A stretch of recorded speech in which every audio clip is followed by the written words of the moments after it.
LDC maths में कौन से टॉपिक पढ़ने हैं और कौन से टॉपिक छोड़ने हैं और कौन से टॉपिक इम्पोर्टेंट है जहां पर सबसे ज़्यादा क्वेश्चंस आते हैं। आज इस वीडियो के माध्यम से हम यही चर्चा करने वाले हैं। अगर अभी तक आपको ये नहीं मालूम है कि मैथ्स में कौन से टॉपिक पढ़ने हैं और कौन से छोड़ने हैं, मतलब आप एक ब्लाइंडली तैयारी कर रहे हो और उसी के ऊपर मैंने ये वीडियो बनाया है कि कौन से टॉपिक आपको ईजी हैं और कौन से एडवांस हैं। तो आपको ईजी से एडवांस में कैसे जाना है, आज उसी के बारे में हम चर्चा करेंगे। नमस्कार दोस्तों, मेरा नाम है जतिन शर्मा। मैं एलडीसी 2024 और हॉस्टल सुपरिटेंडेंट 2024 में सिलेक्टेड हूँ। वर्तमान में मैं शिक्षा विभाग में एलडीसी पद पर कार्यरत हूँ। आज हम इस वीडियो में मैथ्स के सिलेबस को डिस्कस करने वाले हैं कि हम मैथ्स बैकग्राउंड से हैं या मैथ्स बैकग्राउंड से नहीं हैं, तो भी यह वीडियो आपके लिए बहुत ही फायदेमंद होगा कि हम मैथ्स को कैसे कवर कर सके और कैसे ज़्यादा से ज़्यादा मार्क्स ला सके। आइए समझते हैं मैथ्स के सिलेबस को। मैथ के सिलेबस को बोर्ड द्वारा जो दे रखा है हमको कि एलडीसी में क्या क्या पॉइंट आने वाले हैं, 7 पॉइंट्स में हमको बांट रखा है कि कैसे हमको पढ़ना है। देखा, सबसे पहले वैदिक विधि वाला जो है वो हमको दे रखा है कि वैदिक विधि में क्या है, वर्ग हैं, वर्गमूल हैं, घनफल हैं, घनमूल हैं। दूसरा है गुणनखंड वाला टॉपिक, उसको हमें अच्छे से पढ़ना है। तीसरा है अनुपात, समानुपात, प्रतिशतता, लाभन। ये जो पॉइंट हैं वो हर एग्जाम में आते हैं और बहुत ही ईजी हैं, आप सभी जानते हो। तो चौथा है एक बिंदु पर बनने वाले कोण, सरल रेखाएं। इसकी सारी की सारी प्रॉपर्टीज हमको ध्यान रखनी है। इसकी थ्योरी भी अच्छे से याद रखनी है, कॉन्सेप्ट भी अच्छे से याद रखना है। पांचवा पॉइंट है समतल आकृति का क्षेत्रफल, यानी मतलब एरिया और वॉल्यूम वाला। 3 और 2D जो शेप होती है, मतलब त्रिभुज हैं, आयत हैं, वर्ग हैं, वृत्त हैं, घन हैं, घनाभ हैं, गोले हैं, शंकु हैं, बेलन है। इन सब के चीज़ों को लेकर हम पृष्ठीय क्षेत्रफल और उसके आयतन हमको निकालने आने चाहिए। ये सारा का सारा खेल सूत्र पर डिपेंड करता है, मतलब ये प्रैक्टिस बहुत ज़्यादा मांगता है। छठा पॉइंट है कोण और उनके माप, न्यून कोणों के त्रिकोणमिति अनुपात, त्रिकोणमिति सर्वसमीका, ऊंचाई दूरी। ये पूरा का पूरा जो छठा टॉपिक है, पूरा का पूरा त्रिकोणमिति। क्लास 10वीं का अगर आप त्रिकोणमिति वाला पार्ट पढ़ लेते हो तो 8वां और 9वां चैप्टर तो ये खत्म हो जाएगा कि मतलब ये पॉइंट क्या बोलना चाहता है। 7वां है आंकड़ों का चित्रों द्वारा निरूपण, मतलब केंद्रीय प्रवृत्ति का माप, माध्य विचलन, जन्म मृत्यु सांख्यिकी।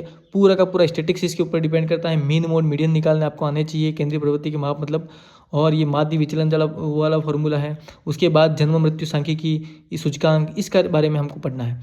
बहुत ही ईजी टॉपिक है, परंतु मैं आपको शॉर्ट करके देता हूँ ईजी टॉपिक कौन से हैं और हार्ड कौन से हैं। ईजी कौन से हैं और हार्ड कौन से हैं, तो आपको पहले ईजी पढ़ने हैं, उसके बाद हार्ड पढ़ने हैं, ताकि ईजी से हार्ड की ओर आप आओगे और आपका पूरा का पूरा सिलेबस कंप्लीट हो सकता है। सबसे पहले मैं 1 नंबर बताऊंगा, मतलब वैदिक गणित वाला, वर्ग और घनफल वाला, उसके बारे में बात करेंगे। वर्ग और घनफल कैसे हैं, मतलब किसी संख्या का वर्ग निकालना है और किसी संख्या का, मतलब 2 का स्क्वायर क्या है। ये तो छोटी संख्या है, हमको 6 संख्या तक पढ़नी है।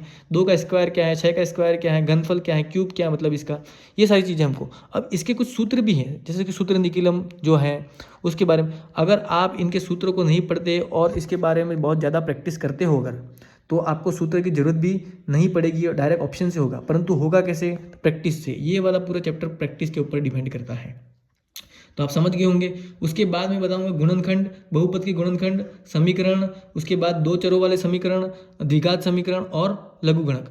ये जो है गुणनखंड पूरा का पूरा हमको ध्यान रखना है। इसको भी मैं इजी डालूंगा, गुणनखंड और समीकरण को भी, क्योंकि ये वाले जो चैप्टर हैं हर एग्जाम में आते हैं और एकदम इजी चैप्टर है। परंतु इसको हमें थोड़ा सा इसकी सरल समीकरण को ध्यान रखना है। a+b का होल स्क्वायर क्या है, a+b का होल क्यूब क्या है, इस तरह की जो चीज़ें हैं वो हमको अच्छे से ध्यान रखनी है, तभी जाके एग्जाम में होंगे।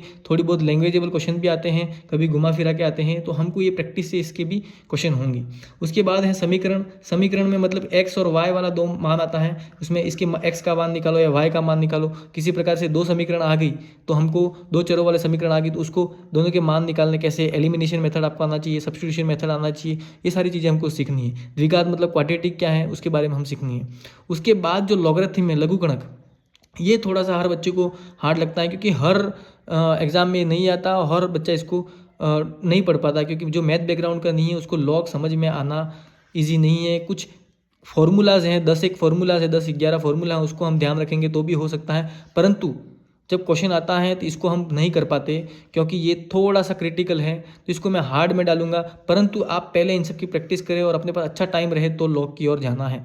वैसे एग्जाम में लॉग से क्वेश्चन 2-4 आ सकते हैं, कभी कभी नहीं भी आते, परंतु हमें इसको छोड़ना नहीं है। एट द एंड इसका बेसिक हमको अच्छे से क्लियर कर लेना है। फिर उसके बाद है तीसरा टॉपिक अपन सबका फेवरेट अनुपात समानुपात, परसेंटेज, प्रॉफिट लॉस, साझा, sir simple interest, compound interest और बट्टा।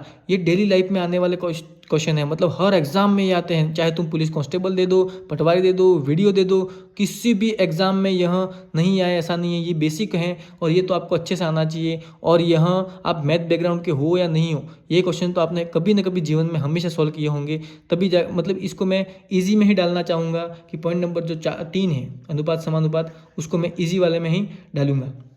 उसके बाद है एक बिंदु पर बनने वाले कोण रेखा है, सरल रेखीय आकृति, मतलब 180 डिग्री कौन सा है, 360 डिग्री कौन सा है, उसके बारे में हमको इधर बात करनी है। 90 डिग्री कौन सा है, उसके बाद ये एक्यूट एंगल न्यून कोण, ये ऑब्ट्यूज एंगल, इनके बारे में, मतलब ये पूरा का पूरा पॉइंट जो है वो थ्योरी बेस है, थ्योरी और कॉन्सेप्चुअल, मतलब कॉन्सेप्ट इसके अच्छे से आपको मालूम होंगे तो आप एंगल निकाल सकते हैं। इसकी जो ट्रांसवर्सल थ्योरी है, जैसे कि दो पैरेलल लाइन है, उसके बीच में एक ट्रांसवर्सल लाइन जाती है, तो ये वाला एंगल और ये वाला एंगल बराबर है, ये वाला एंगल और ये वाला बाहर वाला जो एंगल है बराबर है, ये वाला और इस वाले का सम 180 होता है। इस प्रकार से जो कॉन्सेप्ट हैं, जो थ्योरी है इसकी, वो हमें अच्छे से पढ़ लेनी है, तब जाके ये वाला पॉइंट अच्छे से क्लियर हो जाएगा। चौथे पॉइंट में ये वाला भी ईजी है। अब क्या है कि दो बिंदु के मध्य दूरी, मतलब इस वाले पॉइंट से इस वाले के बीच में हमको निकालना है। ये x1 y1 दे रखा है, ये x2 y2 दे रखा है, तो इन दोनों के बीच में दूरी निकालनी है। तो इस वाले पॉइंट से इस वाले पॉइंट के, मतलब ये 2 और 3 दे रखा है और ये 4 और 5 दे रखा हो, तो कैसे निकालना है? इसका फॉर्मूला है √x2 - x1 का whole square plus y2 - y1 का होल स्क्वायर। इस प्रकार से जो सूत्र है इसका, वो हमें अच्छे से पढ़ना है, तभी जाके ये कर पाएंगे। दो बिंदुओं के मध्य दूरी, आंतरिक एवं बाह्य विभाजन, मतलब M1 और M2 वाला जो सूत्र है आपकी गाइड्स में होगा, आपने कहीं ना कहीं पढ़ा होगा। इन सभी चीज़ों को हमें अच्छे से पढ़ना है, तभी जाके ये क्वेश्चन होंगे। उसके बाद पांचवा पॉइंट है समतल आकृति का क्षेत्रफल, वृत्त की परिधि। यह पूरा का पूरा पॉइंट फॉर्मूला बेस है, मतलब आपको पूरे फॉर्मूले आने चाहिए एरिया निकालने का, वृत्त के परिधि का, क्षेत्रफल का, घन का सूत्र सारे के सारे आने चाहिए, घनाभ के आने चाहिए।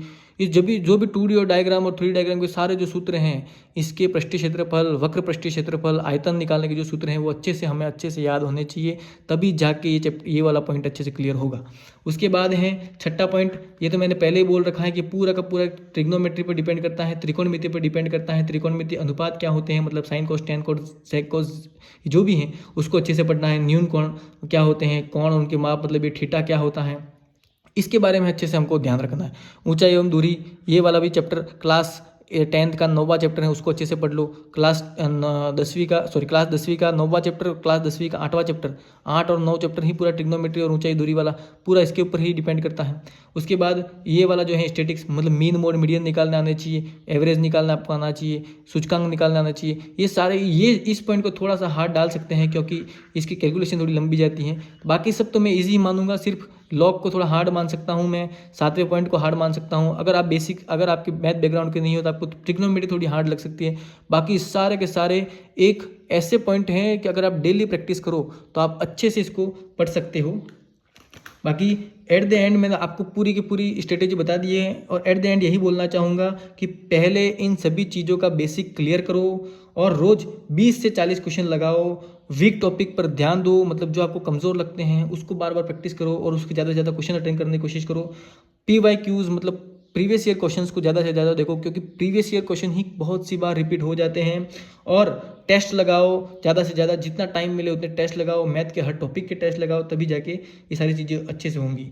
और ये एक चीज़ आपको याद रखनी है, अगर आपने मैथ्स को अच्छे से प्रैक्टिस दी, अच्छे से ध्यान दिया और मैथ आपने अच्छे से काबू कर ली, तो आपका सिलेक्शन कोई नहीं रोक सकता, क्योंकि आपको सिलेक्शन मैथ दिलवाएगी। अगर आपने मैथ को ध्यान नहीं दिया तो आपका सिलेक्शन नहीं होगा, क्योंकि मैथ एक अच्छा रोल रखती है। लास्ट में यही बोलूँगा कि ये वीडियो आपके लिए बहुत ही यूज़फुल रहा होगा कि मैंने जो बोला वो उसके कुछ पॉइंट भी आपके लिए अगर आपकी तैयारी में आपका साथ देते हैं तो मेरे लिए बहुत ही बड़ी बात है।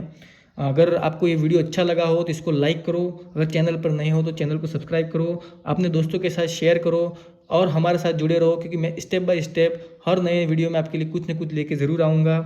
मिलते हैं नेक्स्ट वीडियो में। जय हिंद, जय भारत।